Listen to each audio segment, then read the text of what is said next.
Ხელმოქმედებიდან სახალხო დღესასწაულამდე 115 წელი პირველი კვირილობიდან. ქუთაისში ქუთაის ქალაქობა 20-25 აღენიშნება.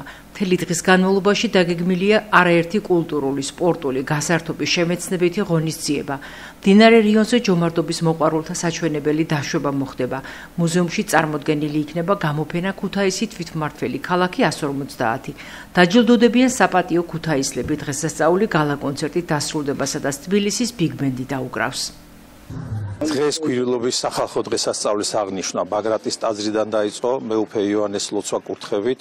შემდგომში ღონისძიებები გაგრძელდება ქალაქის ცენტრალურ ნაწილში, გამოფენილი იქნება ნახატები, ასევე მოეწყობა პერფორმანსები, გაცოცხლდება ჩვენი ძველი ევროპული ქალაქის ისტორია და ცხოვრება. შემდგომ მოხდება საპატიო ქუთაისლების გამოვლენა, დაჯილდოება. მთელი დღის განმავლობაში მეფეთუბანში, თეთრხიდის მიმდებარე ტერიტორიაზე, ვერიკოს სკვერში იქნება ღონისძიებები, როგორც საბავშვო კონცერტები, ესევე იქნება გამოფენები, სამხატვრო სივრცეები, სპორტული ატრაქციები.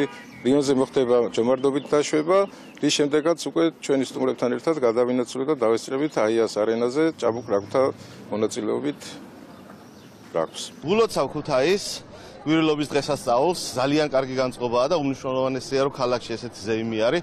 ახალგაზრდები დადიან კვირილებს არიგებენ. ჩვენსაც ძალიან მნიშვნელოვანია, იმიტომ რომ გვაქვს საშუალება წარმოვაჩინოთ ჩვენი კერძები და გავაცნოთ ჩვენი სამზარეულო ადგილობრივებს და ასევე ჩამოსულ სტუმრებს. ასევე ყველასთვის, ვინც არის მონაწილე, ძალიან მნიშვნელოვანია დღევანდელი დღე. ყველა ქალს მინდა რომ კონდეს ეს ბედნიერება, რომ გამოიყურებოდეს ძალიან ლამაზად და ესთეტიურად გრძნობდეს თავის თავს. ეს ყველაფერი რა თქმა უნდა არის დაკავშირებული ფინანსებთან და ამის შესაძლებლობა სამწუხაროდ ყველას არ გაგვაჩნია, მაგრამ ჩვენს ლაზეროთერაპიის კაბინეტში ამისათვის არის ყველაფერი შექმნილი. მე მინდა რომ ყველა ქალბატონი იყოს ძალიან ლამაზი. ჩემი ეს ამ კაბინეტის შექმნაზე ემსახურებოდა ზუსტად ამას და ეს ჩემი ძალიან დიდი სურვილი, დიდი ხნის სურვილი იყო და ეს სურვილი რაღაცნაირად ჩავუყარე საფუძველი და ავისრულე. ჩვენთან არის 2025 წლის ინოვაციური 4-სხივიანი აპარატურა, რომელსაც გასაოცარი შედეგები აქვს პირველივე პროცედურის შემდეგ, არის უმტკივნეულო და უსაფრთხო. აპარატი ერთნაირად შედეგიანია მუქი და ღია ფერის თმაზე. აქვს ძლიერი მოყინვის სისტემა, შესაბამისად არის უმტკივნეულო. კეთდება გარუჯულკანზეც და არის 100%-იანი უსაფრთხო. სხვა თანამედროვე ტექნოლოგიებთან ლაზერი იმით განსხვავდება, რომ ლაზერული სხივები თმის ღერს ფოლიკულასთან ერთად შლის. ეს საშუალებას გვაძლევს რამდენიმე სეანსის შედეგად სამუდამოდ განთავისუფლდეთ არასასურველი თმისგან, რომელიც ესთეტიკურად დისკომფორტს გვიქმნის. პირველივე ვიზიტის შემდეგ აუცილებლად გახდება შენი რჩეული სივრცე, თეას ესთეტიკის კაბინეტი. ეხლა გვაქვს ძალიან კარგი აქცია საგაზაფხულოდ ქალბატონებისთვის, რომელსაც შეუძლიათ რომ მთლიანი სხეული გაიკეთონ 30 ლარად. ეს არის უპრეცედენტო ფასი მართლაც, მაგრამ ჩემი სურვილია კიდევ ერთხელ განმეორდები, რომ ყველა ქალბატონი გამოიყურებოდეს ძალიან ლამაზად თავისი სურვილის შესაბამისად და ამასში მინდა რომ მართლა ხელი შევუწყოთ. ეს არის ჩემთვის ახალი საქმე, მაგრამ ჩემი ძირითადი საქმიანობა, რასაც მე უკვე ამდენი წელია ვემსახურები, ეს არის სისხლის დონაციის ბანკი, რომლის ხელმძღვანელიც ვარ ზესტაფონში, დღესაც ვაგრძელებ, ძალიან მიყვარს ჩემი საქმე, ძალიან მიყვარს რომ ვეხმარებით ჩვენი დონაციებით ადამიანებს, პაციენტებს, მაგრამ ამასთან ერთად შევითავსე ეს პროცედურებიც, რომელიც ეხება კიდევ ერთხელ ხალხის ბედნიერებას და ქალბატონების ბედნიერებას. ჩვენი მისამართია აღმაშენებლის 53 და ხალხმა რომ უფრო კარგად და ზუსტად გაიგოს და მოგვაგნოს, ეს არის სისხლის დონაციის ბანკის შენობაში. ყოველთვის რაღაცა საქმეს რო ვიწყებ, ყოველთვის ნერვიულობ, რაღაცა ყოველთვის არ გამოდის, საქმეს რო დაიწყებ, რაღაცა დრო ჭირდება ამას, რომ ეს საქმე ააწყო, განავითარო და რაღაცა აიყვანო ცოტა ხარისხში, მაგრამ რაღაცატომ არ მედარდებოდა, რომ ეს საქმე რაღაცა ცუდად და მარცხით დამივთავდებოდა და იმედიანად მივყვები და ზუსტად ვიცი, ზუსტად ისე იქნება, როგორც ჩანაფიქრითაც გავხსენი. ეს იყო რაღაცა ჩემი ცხოვრების სურვილი. ამას ძალიან დიდი წლების წინ ვფიქრობდი, რომ ეს კაბინეტი გამეკეთებია და რა ვიცი, ავიხდინე ალბათ ეს სურვილი. ჩვენ გვაქვს ფიქსირებული თანხებიც, მაგრამ ყოველთვის იქნება იმაზე მეტად დაბალი ფასი ჩვენთან, ვიდრე სტანდარტული ფასი არის.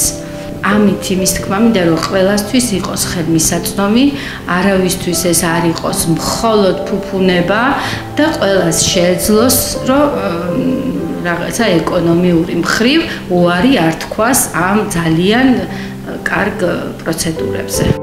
რა ვიცი, ორივე პროფესიას ვითავსებ ჯერჯერობით. არ მინდა რომ ყურადღება მოვაკლო ჩემს სისხლის ბანკს, რომელიც მე ძალიან მიყვარს და ფიქრობ, რომ ეს არის ზუსტად ჩემი საქმე, მე მიყვარს ხალხის დახმარება, მე ძალიან გულთან მიმაქვს ყველას გაჭირვება და აი თელი სულით და გულით ვცდილობ, რომ ყველას დავეხმარო. კიდე ძალიან ბევრ სიახლეებს გეგმავთ ჩვენ ამ მასთან დაკავშირებით, ჩვენს კაბინეტთან დაკავშირებით. ამიტომ მინდა, რომ ყველა მადევნოს ჩვენ სიახლეებს თვალი. ალბათ ვარ ძლიერი ქალი, თქო ვფიქრობ, იმიტომ რომ რაღაცა იმდენი რაღაცა მაქვს ცხოვრებაში უკვე გადატანილი, შექმნილიც მაქვს, ბევრი რაღაცა დანგრეულიც შეიძლება ყოველთვის ერთნაირად ვერ იქნები ადამიანის ცხოვრება ისეთია, რომ ხან ისია, ხან ასია, მაგრამ რაღაცის გამო კიდევ უფრო ძლიერდები, რომ არ დაეცე. ამაში ძალიან დიდი წვლილი ჩემ შვილებს მიუძღვის, რომ მე უფრო ძლიერი გამხდარიყავი და უფრო ისე ჩაკეტილად არ ყოფილიყავი და რა ვიცი, ყველას ჩემი ოჯახის წევრს, ყველას ალბათ და ყველას ძალიან დიდ მადლობას მოუხდი.